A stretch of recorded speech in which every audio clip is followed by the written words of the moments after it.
Welcome back. DK. Shivakumar ಸರ್ಕಾರ 2.0 ಸರ್ಕಾರ ಬಂದ ಮೇಲೆ ಎರಡನೇ ಹಂತದ ಸಚಿವ ಸಂಪುಟ ಆಗಬೇಕು. ಹಲವಾರು ಇಲಾಖೆಗಳಿಗೆ ಇನ್ನೂ ಕೂಡ ಮಂತ್ರಿಗಳಿಲ್ಲ. ಶಾಸಕರುಗಳು ಅಂದ್ರೆ ಕಾಂಗ್ರೆಸ್ ಎಂಎಲ್ಎಗಳು ಕೂಡ ನಮಗೂ ಸಿಗುತ್ತಾ, ನಮ್ಮನ್ನು ಮಂತ್ರಿ ಮಾಡ್ತಾರೆ ಅಂತ ಕಾಯ್ತಾ ಇದ್ದಾರೆ. ಸೊ ಮತ್ತೆ ಮುನ್ನೆಲೆಗೆ ಸಂಪುಟ ವಿಸ್ತರಣೆಯ ಕಸರತ್ತು ಬಂದಿದೆ. ದೆಹಲಿಯತ್ತ ಸಿಎಂ ಡಿ.ಕೆ. ಶಿವಕುಮಾರ್ ಮುಖ ಮಾಡಿದ್ದಾರೆ. ಹೊಸ ಲಿಸ್ಟ್ ತಗೊಂಡು ಹೋಗಿದ್ದಾರೆ. ಮಾತುಕತೆ ಕೂಡ ನಾಯಕರ ಜೊತೆಗೆ ಆಗುತ್ತೆ. ಪರಿಷ್ಕರಣೆ ಮಾಡಿದ ಪಟ್ಟಿಯೊಂದಿಗೆ ದೆಹಲಿಯತ್ತ ಸಿಎಂ ಪ್ರಯಾಣವನ್ನ ಬೆಳೆಸಿದ್ದಾರೆ. ಈ ಪಟ್ಟಿಯನ್ನು ನೋಡಿ ಹೈಕಮಾಂಡ್ ಏನನ್ನುತ್ತೆ?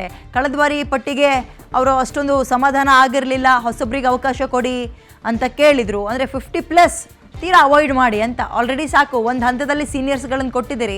ಇನ್ನುಳಿದಿರುವ ಪಟ್ಟಿ ಹೆಂಗಿರಬೇಕು ಅಂದರೆ ಯುವಕರನ್ನು ಅಟ್ರ್ಯಾಕ್ಟ್ ಮಾಡುವಂತೆ ಆ್ಯಂಡ್ ಚೆನ್ನಾಗಿ ಮಾತಾಡುವಂಥವ್ರು, ಚೆನ್ನಾಗಿ ಕೆಲಸ ಮಾಡುವಂಥವ್ರನ್ನ ಕ್ಯಾಬಿನೆಟ್ನಲ್ಲಿ ಇಟ್ಕೊಳ್ಳಿ ಅಂತ ಹೇಳಿ ಕಳಿಸಿದ್ರು ಕಿವಿ ಮಾತನ್ನ. ಸೊ ಈ ಹೊಸ ಪಟ್ಟಿ ಹೇಗಿದೆ, ಯಾರ ಪರವಾಗಿದೆ, ಯಾರ ಹೆಸರಿದೆ ಅನ್ನುವಂಥದ್ದಂತೂ ಕುತೂಹಲ.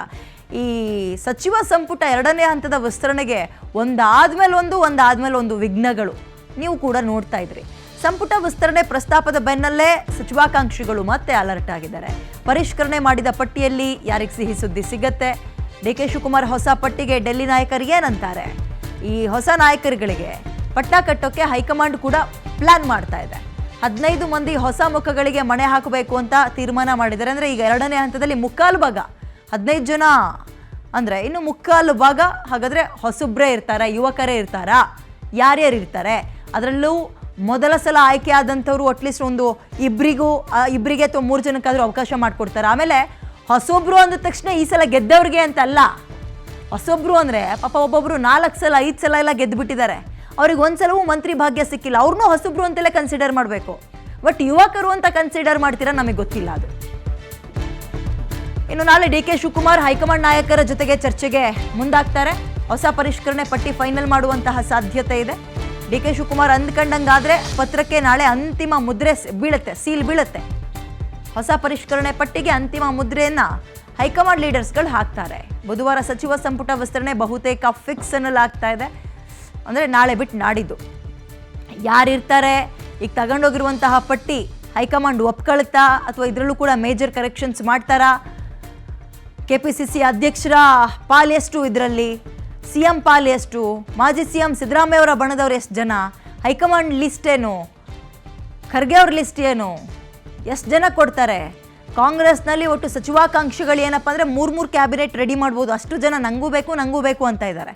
ಆ್ಯಂಡ್ ಹಿಂದೆ ಮಂತ್ರಿ ಆಗಿದ್ದಂಥವರು ಈ ಸಲ ಮತ್ತೆ ಮಂತ್ರಿ ಪಟ್ಟವನ್ನು ಅಲಂಕರಿಸುವಂತಹ ಸಾಧ್ಯತೆ ಎಷ್ಟು? ಹೊಸಬ್ರು ಅಂದರೆ ಯಾರ್ಯಾರು, ಎಷ್ಟು ಜನ, ಯಾವ ಮಾನದಂಡ, ಸಮುದಾಯವಾರು, ಜಾತಿವಾರು, ಇವೆಲ್ಲವೂ ಕೂಡ ಲೆಕ್ಕಾಚಾರ ಹಾಕ್ತಾರೆ. ಇದು ಎಲೆಕ್ಷನ್ ಕ್ಯಾಬಿನೆಟ್, ನಾವು ಮರೆಯೋ ಹಂಗಿಲ್ಲ. ಲೋಕಲ್ ಬಾಡಿ ಎಲೆಕ್ಷನ್ಗಳು ಬರ್ತಾ ಇದ್ದಾವೆ. ಕಣ್ಮುಚ್ಚಿ ಬಿಡೋಷ್ಟರಲ್ಲಿ ಇನ್ನೊಂದೊಂದು ವರ್ಷ ಮುಗ್ದೋಗುತ್ತೆ. 2028ರ ಚುನಾವಣೆಗೆ ರೆಡಿ ಆಗಬೇಕು. ಸೊ ಯಾರ್ಯಾರು ಹೇಗೆ ಓಡಾಡ್ತಾರೆ? ಈಗ ತನ್ವೀರ್ ಸೇಠ್ ನರಸಿಂಹರಾಜನಗರ ಗಮನಿಸ್ತಾ ಇದ್ದೀರಿ. ಇವ್ರನ್ನೂ ಕೂಡ ಹೊಸಬ್ರು ಅಂತಲೇ ಕನ್ಸಿಡರ್ ಮಾಡ್ಬೇಕು. ಹಂಗೆ ನೋಡೋದಾದ್ರೆ ಮುಸ್ಲಿಂ ಸಮುದಾಯದಲ್ಲಿ ಗೆದ್ದಿದ್ದಾರೆ ಹಲವಾರು ಬಾರಿ, 5 ಸಲನೋ 6 ಸಲನೋ ಗೆದ್ದಿದ್ದಾರೆ ಅವರು. ಒಂದ್ಸಲವೂ ಕೂಡ ಮಂತ್ರಿ ಭಾಗ್ಯ ಸಿಕ್ಕಿಲ್ಲ ಅವ್ರಿಗೆ. ಸೊ ಪ್ರಸಾದ್ ಅಬ್ಬಯ್ಯ ಹುಬ್ಳಿ ಧಾರವಾಡದ ಪೂರ್ವದ MLA, ಟಿ ರಘುಮೂರ್ತಿ ಚಳ್ಳಕೆರೆ, ಅಂದರೆ ಇವರೆಲ್ಲ ಸಂಭಾವ್ಯ ಸಚಿವರು. ನಾವು ಅಲ್ಲಿ ತನಕ ಇವ್ರು ಬರ್ಬೋದು, ಅವರಾಗ್ಬೋದು, ಇವರಿಷ್ಟು ಜನ ಸಚಿವಾಕಾಂಕ್ಷಿಗಳು ಅಂತ ಅಷ್ಟೇ ನಿಮ್ಮ ಮುಂದೆ ಲಿಸ್ಟ್ ಇಡೋಕ್ಕಾಗತ್ತೆ. ಯಾಕಂದರೆ ಆ ಸೀಕ್ರೆಟ್ ಲಿಸ್ಟ್ನಲ್ಲಿ ಯಾರ್ದೆಲ್ಲ ಹೆಸರಿದೆ, ಯಾರ್ಯಾರು ಲಾಬಿಯನ್ನು ಯಾವ ಹಂತಕ್ಕೆ ನಡೆಸಿದ್ದಾರೆ, ಯಾವ ಲಾಬಿಗೆ ಎಷ್ಟು ಮಣಿತಾರೆ ಹೈಕಮಾಂಡ್, ಇವೆಲ್ಲವೂ ಗೊತ್ತಾಗಬೇಕು ಅಂದರೆ ನಾವು ನಾಳೆ ಸಂಜೆ ತನಕ ಅಥವಾ ನಾಡಿದ ತನಕ ಕಾಯಲೇಬೇಕು. ಎಲ್ಲರೂ ಲಾಬಿ ಮಾಡ್ತಾರೆ.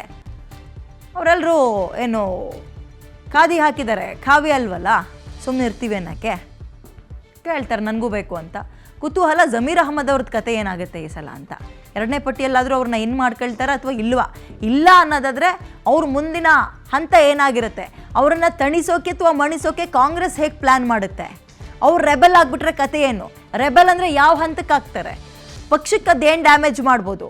ಆ ಸಮುದಾಯವನ್ನು ದೂರ ಮಾಡ್ಕೋತಾರ ಅಥವಾ ಇಡೀ ಸಮುದಾಯಕ್ಕೆ ಜಮೀರ್ ಒಬ್ಬರೇ ಏನು ಲೀಡರ್ ಅಲ್ಲ ಅನ್ನೋದನ್ನು ಪ್ರೂವ್ ಮಾಡ್ಕೊಳ್ಳೋ ಪರಿಶ್ರಮಕ್ಕೆ ಮತ್ತೊಂದು ಸ್ವಲ್ಪ ಎಫರ್ಟ್ ಹಾಕಬೇಕು ಯಾರು? ಡಿ.ಕೆ. ಶಿವಕುಮಾರ್ ಬಣದವರು.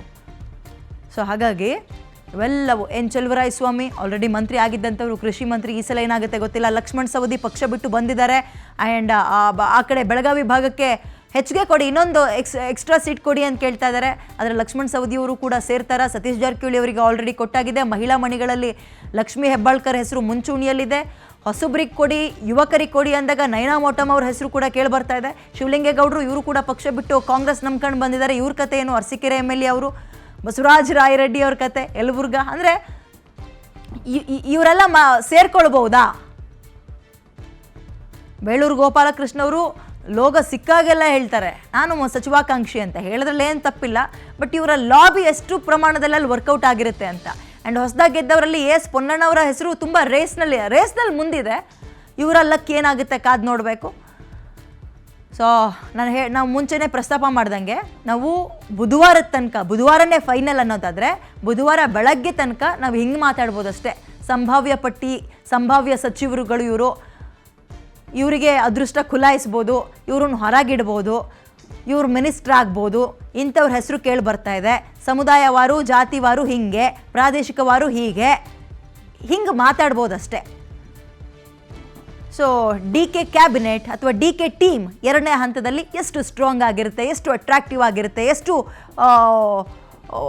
ಎಲ್ಲರನ್ನು ಸಮಾಧಾನವಾಗಿ ತಗೊಂಡು ಹೋಗ್ತಾರೆ ಅನ್ನುವಂಥದ್ದು ಸದ್ಯಕ್ಕಿರುವಂತಹ ಪ್ರಶ್ನೆ. ಕಾದು ನೋಡಬೇಕು ಅಲ್ಲಿ ತನಕ. ಅವ್ರ ಪಕ್ಷದಲ್ಲಿರೋರಿಗೆ ಕ್ಲಾರಿಟಿ ಇರಲ್ಲ, ಯಾಕಂದರೆ ಎಲ್ಲರೂ ಲಾಬಿ ಮಾಡ್ತಾ ಇರ್ತಾರೆ, ನಂಗೂ ಬೇಕು ಅಂತ. ಕೇಳಿದವ್ರಿಗೆಲ್ಲ ಕೊಡೋಕ್ಕಾಗಲ್ಲ. ಆ್ಯಂಡ್ ಪೂರ್ಣ ಪ್ರಮಾಣದ ಕ್ಯಾಬಿನೆಟ್ ಮಾಡ್ತಾರೆ ಎಲೆಕ್ಷನನ್ನು ಗಮನದಲ್ಲಿಟ್ಕೊಂಡು, ಅದು ಕೂಡ ಸ್ವಲ್ಪ ಅನುಮಾನ. ಯಾಕಂದರೆ ತೀರಾ ಎಮರ್ಜೆನ್ಸಿಗೆ ಅಂತ ಒಂದು 2-3 ಬ್ಯಾಲೆನ್ಸ್ ಇಟ್ಕೊಂಡಿರ್ತಾರೆ. ರೆಬೆಲ್ ಆಗಿಬಿಟ್ರೆ ಯಾರಾದರೂ ಅದರಿಂದ ಡ್ಯಾಮೇಜ್ ಆಯಿತು, ಡೇಂಜರ್ ಪಕ್ಷಕ್ಕೆ ಅನ್ನೋ ಪರಿಸ್ಥಿತಿಯಲ್ಲಿ ಮ್ಯಾನೇಜ್ ಮಾಡೋಕ್ಕೆ ಅಂತ ಎಲ್ಲ ಕಡೆ ಅದು ಕಾಮನ್, ಅದು 1-2-3 ಪೆಂಡಿಂಗ್ ಇಟ್ಕೊಳ್ಳೋದು. ಸೊ ಪೂರ್ಣ ಪ್ರಮಾಣದ್ದು ಬಹುತೇಕ ಡೌಟು ಅಂತ ಇದ್ದಾರೆ ಕ್ಯಾಬಿನೆಟ್ ಎಕ್ಸ್ಪಾನ್ಷನ್. ಇದರ ನಡುವೆ ಹೊಸಬ್ರ ಹೆಸರು ಕೇಳಿ ಬರ್ತಾ ಇದೆ, ಯುವಕರ ಹೆಸರು ಕೇಳಿ ಬರ್ತಾ ಇದೆ. ಸಮುದಾಯವಾರು, ಪ್ರಾದೇಶಿಕವಾರು ಹೇಗಿದನ್ನು ಸಮಾಧಾನ ಮಾಡ್ತಾರೆ, ಮ್ಯಾನೇಜ್ ಮಾಡ್ತಾರೆ, ಕುತೂಹಲ ಇದೆ. ಮೋರ್ ಡೀಟೇಲ್ಸ್ ನನ್ನ ಕಲೀಗ ಶಿವಶಂಕರ್ ನೀಡ್ತಾರೆ. ಶಿವು, ಡಿ ಕೆ ಟೀಮ್ ಎರಡನೇ ಹಂತದಲ್ಲಿ ಹೇಗಿರುತ್ತೆ ಅನ್ನೋ ಕುತೂಹಲ ಸಹಜವಾಗೇ ಇದೆ. ಆಮೇಲೆ ಏನಪ್ಪ ಹೋಗಿ ಬಂದು ಯಾಕೆ ತುಂಬ ವಿಘ್ನಗಳು ಕಾಡ್ತಾ ಇದೆಯಪ್ಪ? ಖಂಡಿತ ವಿದ್ಯಾ, ಈಗ ಈ ಕಾಂಗ್ರೆಸ್ನಲ್ಲಿ ಎಲ್ಲವೂ ಅಷ್ಟು ಸುಲಭವಾಗಿ ಸಿಗೋದಿಲ್ಲ ಅನ್ನುವಂಥದ್ದು ಮತ್ತೊಮ್ಮೆ ಸಾಬೀತಾಗ್ತಿದೆ. ಯಾಕಂದ್ರೆ ನೋಡಿ, ಈ ಹಿಂದೆ ಡಿ ಕೆ ಶಿವಕುಮಾರ್ ಅವರು ಸಿಎಂ ಆಗುವ ವಿಚಾರದಲ್ಲೂ ಇದೇ ರೀತಿಯಾಗಿತ್ತು. ಸಿಕ್ಕಾಪಟ್ಟೆ ಸಲ ಅವರು ಡೆಲ್ಲಿಗೆ ಹೋಗಿ ಬರಬೇಕಾಯಿತು, ಫೈನಲಿ ಅವರು ಸಿಎಂ ಸ್ಥಾನವನ್ನು ಗಿಟ್ಟಿಸ್ಕೊಂಡ್ರು. ಈಗ ಸಚಿವ ಸಂಪುಟ ವಿಸ್ತರಣೆಯ ವಿಚಾರದಲ್ಲೂ ಸಹ ಅದೇ ಕಂಟಿನ್ಯೂ ಆಗ್ತಾ ಇದೆ. ಯಾಕೆಂದ್ರೆ ನೋಡಿ, ಈಗ ಡಿ ಕೆ ಶಿವಕುಮಾರ್ ಅವರು ಮುಖ್ಯಮಂತ್ರಿಗಳಿಗೆ ಆಲ್ಮೋಸ್ಟ್ 2 ತಿಂಗಳು ಪೂರೈಕೆ ಆಗ್ತಿದೆ. ಇನ್ನು 7 ದಿನ ಮಾತ್ರ ಬಾಕಿ ಇದೆ. ಕಳೆದ ತಿಂಗಳು 3ನೇ ತಾರೀಕು, ಜೂನ್ 3ನೇ ತಾರೀಕು ಡಿ ಕೆ ಶಿವಕುಮಾರ್ ಅವರು ಸಿಎಂ ಆಗ್ತಾರೆ. ಈಗ ಇನ್ನು 2 ತಿಂಗಳು ಪೂರೈಕೆ ಆಗ್ಲಿಕ್ಕೆ ಇನ್ನು ಒಂದು 7 ದಿನ ಮಾತ್ರ ಬಾಕಿ ಇದೆ ವಿದ್ಯಾ. ಈತನ ಮಧ್ಯೆ ಈಗ ಸಂಪುಟ ವಿಸ್ತರಣೆ ಅನ್ನುವಂಥದ್ದು ಒಂದು ರೀತಿಗೆ ಡಿ ಕೆ ಶಿವಕುಮಾರ್ ಅವರಿಗೆ ಕಗ್ಗಂಟಾಗಿ ಉಳ್ಕೊಂಡಿದೆ. ಈ ಸಲ 2 ಸಲ ಡೆಲ್ಲಿಗೆ ಹೋಗಿ ಬಂದ್ರು, ಆದಾಗ್ಯೂ ಸಹ ಅವ್ರ ಕೆಲಸ ಅಲ್ಲಿ ಆಗ್ಲಿಲ್ಲ. ಫಸ್ಟ್ ಟೈಮ್ ಅವ್ರು ಹೋದಂಥ ಟೈಮ್ನಲ್ಲಿ ಮಲ್ಲಿಕಾರ್ಜುನ ಖರ್ಗೆ ಅವರು ಇಮಿಡಿಯೇಟ್ ಆಗಿ ಬೆಂಗಳೂರಿಗೆ ಬರಬೇಕಾಗಿತ್ತು. ಸೊ ಹಾಗಾಗಿ ಅದು ಸಾಧ್ಯ ಆಗಲಿಲ್ಲ. ಸೆಕೆಂಡ್ ಟೈಮ್ ಹೋದಂಥ ಟೈಮ್ನಲ್ಲಿ ಡೆಲ್ಲಿಯಲ್ಲಿ ಪ್ರೊಟೆಸ್ಟ್ ಸಿಕ್ಕಾಪಟ್ಟೆ ಜಾಸ್ತಿ ಆಗಿತ್ತು. ಸ್ವತಃ ರಾಹುಲ್ ಗಾಂಧಿ ಅವರ ಪ್ರೊಟೆಸ್ಟ್ನಲ್ಲಿ ಭಾಗಿಯಾಗಬೇಕಾಗಿತ್ತು. ಹಾಗಾಗಿ ಅದು ಸಾಧ್ಯ ಆಗಲಿಲ್ಲ. ಸೊ ಈಗ ಥರ್ಡ್ ಟೈಮ್ ಹೋಗಿದ್ದಾರೆ.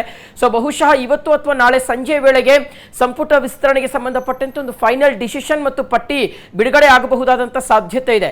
ಇದೆಲ್ಲದರ ನಡುವೆ ವಿದ್ಯಾ, ಈಗ ಸಚಿವ ಸಂಪುಟ ವಿಸ್ತರಣೆ ಮಾಡಲೇಬೇಕಾಗಿರ್ತಕ್ಕಂಥ ಅನಿವಾರ್ಯ ಪರಿಸ್ಥಿತಿ. ಬಿಕಾಸ್ ಆಗಸ್ಟ್ 13ರಿಂದ ಇದು ಅಧಿವೇಶನ ಆರಂಭವಾಗ್ತಾ ಇದೆ, ಮುಂಗಾರು ಅಧಿವೇಶನ ಆರಂಭವಾಗ್ತಾ ಇದೆ. ಪ್ರತಿಪಕ್ಷಗಳ ಸದಸ್ಯರು ಸಹಜವಾಗಿ ಸರ್ಕಾರಕ್ಕೆ ಪ್ರಶ್ನೆಗಳನ್ನ ಕೇಳ್ತಾರೆ, ವಿವಿಧ ಇಲಾಖೆಗಳ ಸಚಿವರುಗಳಿಗೆ ಪ್ರಶ್ನೆ ಮಾಡ್ತಾರೆ. ಆದ್ರೆ ಆಯಾ ಇಲಾಖೆಗಳ ಸಚಿವರೇ ಇಲ್ಲ ಅಂದ್ರೆ ಯಾರು ಉತ್ತರವನ್ನ ಕೊಡಬೇಕಾಗುತ್ತೆ ಅನ್ನುವ ಪ್ರಶ್ನೆ ಸಹಜವಾಗೇ ಇದೆ. ಪ್ರತಿ ಸಲವೂ ಮುಖ್ಯಮಂತ್ರಿಗಳು ಅಥವಾ ಈಗಿರ್ತಕ್ಕಂಥ 13 ಸಚಿವರು ಉತ್ತರವನ್ನ ಕೊಡ್ಲಿಕ್ಕೆ ಸಾಧ್ಯ ಇಲ್ಲ.